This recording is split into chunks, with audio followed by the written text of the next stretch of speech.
Hey everybody, this is Snowy from Indigenous Rising. I asked you guys to send in whatever questions you want to have answered on video, and a few of you have. The first question is spirit animals. What are they, and can they be culturally appropriated? I'd like to premise this message by saying that I am not an expert. Please, Tumblr natives, if you have any information about spirit animals, submit them to my submit button, whether that be articles, your thoughts, your opinions, or your experiences with spirit animals. I would really love to extend the information that you may have and keep these cultures preserved and keep these ideas alive and spread information. I think that's really important. That's the main thing I want to do on my Tumblr, is to give out all the information that I have, whether that means I have to look it up at work or give you what I know. Yeah, and to give everybody what the Tumblr people are saying, native Tumblr, what your thoughts and opinions are. I'd love to extend all that kind of knowledge to whoever can help. Unfortunately, and all I can really say is my thoughts and opinions on spirit animals, and I would hope that you don't limit your research to what I'm going to say in this video. Keep doing research and look up some more stuff. All I can really say about spirit animals is that the media has kind of used spirit animals and stereotyped it and changed its meaning, and it's become a way to dehumanize Native Americans. It makes us seem animalistic, subhuman, and you guys should know that when a race is seen as subhuman, oppression and violence towards that group is inevitable. So it can be very harmful to talk about spirit animals in that kind of way, in a dehumanizing way. And spirit animals can be culturally appropriated. Cultures all over the world have their own thoughts and beliefs about animals and spirits that may have connection with them. I cannot speak for all those cultures, but if it is taken from a culture, a specific belief, and then someone applies it who's not from that culture, that's cultural appropriation. And that's disrespectful, among other things. So yes, Anon, spirit animals can be culturally appropriated.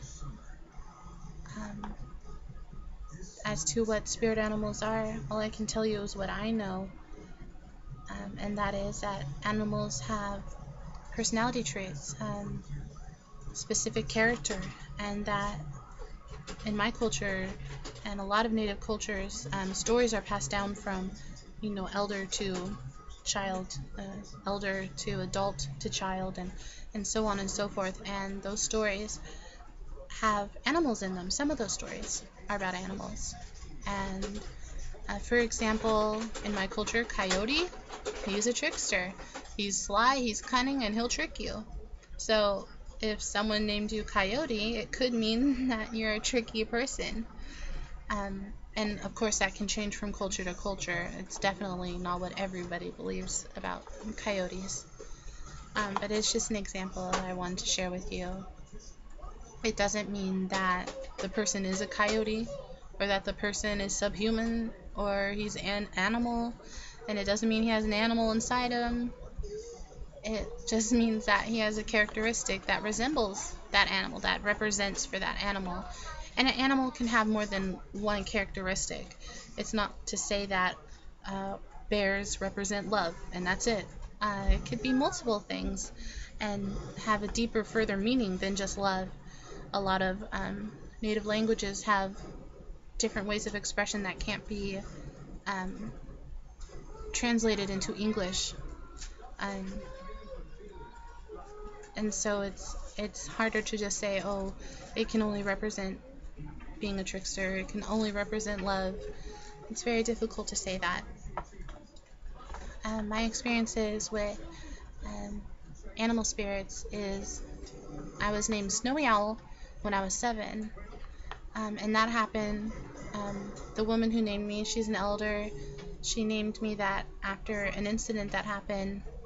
We were at a powwow, one of my mom's powwows at Beckwood Park, and I was 7, and the boy I was playing with, He's 6. And we ran off and went down to the river, and we weren't supposed to. And he wanted to go in the water. And I was too scared to go in the water. I can't swim. I still can't swim. And I was refusing to go. And he wanted to go in despite everything I said not to. And he submerged. He went under the water and was drowning. I wanted to go find someone to help because I couldn't swim and it was a hard current. But I knew I wouldn't have time to walk the 2 miles to where everybody was and then get someone, bring them back in time. So I went into the water and I got him out and I carried him back to the powwow. I did CPR and he's okay, everybody. And he's grown into a great man and he's just a very great person. But I carried him back to the powwow and gave him to his grandma. His grandma raised him. And she named me Snowy Owl, and she told all of us there the story of the Snowy Owl and what that means. And the name stuck because my community was there, and I also have a sister named Melissa, and never really had a connection to the name Melissa. Before Snowy Owl, I was called Girl, come over here. And my sister has always been Melissa, and so I've never really accepted that name. And so that made it that much more easier to be Snowy Owl and to adopt that name. The elder woman who told me the story of the Snowy Owl said that it comes from her culture, and the story behind that is there was a Snowy Owl who guided her friends through a blizzard. There was a blizzard and the forest animals couldn't find a way to get to any shelter. And the Snowy Owl could see really well and guided their path to safety. And at the end of the blizzard, she died from exhaustion. And the woman said that that owl represents sacrifice. And because I didn't know how to swim and I got in the river, she saw that as an attempt at sacrifice and named me Snowy Owl.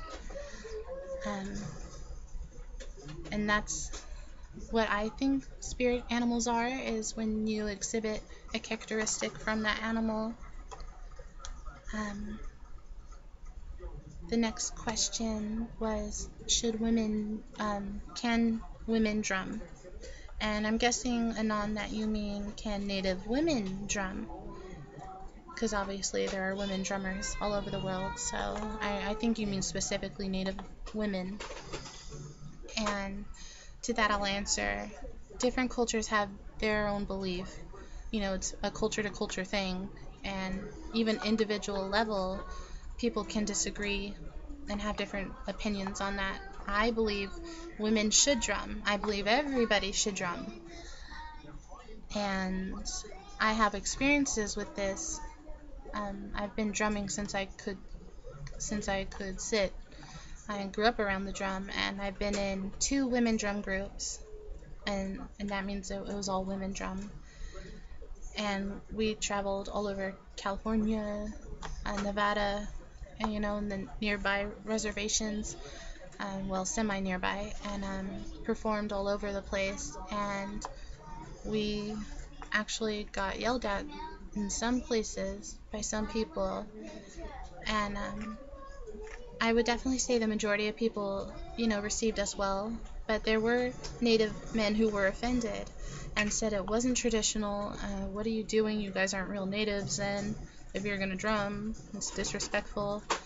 And so that's just an example of how it's from culture to culture thing. So I also have a friend named April, and she's actually in a women's drum group called the Man Killers, and they're more well known, and you can YouTube them, and a really great group. And April is an advocate for women drumming, and she actually puts on a Native Woman Drum Summit, and I usually go, and this year I can't afford it. All the money that I would have used to go, that is going to a small portion of the Disneyland trip that I'm planning for Little Bear. Don't tell. She doesn't know, and if I don't have enough money, then we won't go, but I'm trying. Anyways, it's a really great summit. If you guys want any information on that, please write to me. It's in Alturas, California this year, and it moves from year to year, different locations. I went to the one in Tahoe, and I went to another one. I went to one here. It moves. The location changes, and it's always a different time. So if you can try to go to one, I would really recommend it. I'm sorry, I'm losing my voice. It's a really great summit. A lot of wonderful women who just want to share everything they know. We share songs. You have to bring a song to share with everybody, and so when you leave, you've left with a song. And don't worry, it's all legal. We only bring songs we have permission to share. So you get to go and you get to drum, you get to be with all these women, and don't worry if you don't know how to drum, or if you don't have a drum group, or if you don't know any songs, you can still go. So please recommend this to your friends. It is a great summit and a lot of wonderful people, and I can give you contact information, location information. So if you guys are interested, let me know. Maybe I'll do a post on it if that's recommended by somebody out there. If not, just message me about it and I'll let you know. And that's it for the questions, because this is going really long, so I don't want to make it super long. Thank you guys for watching. Please send in more questions. I'll answer them the best I can. Tumblr natives, use my submit button. Send me information. We really need to preserve this knowledge and pass it on.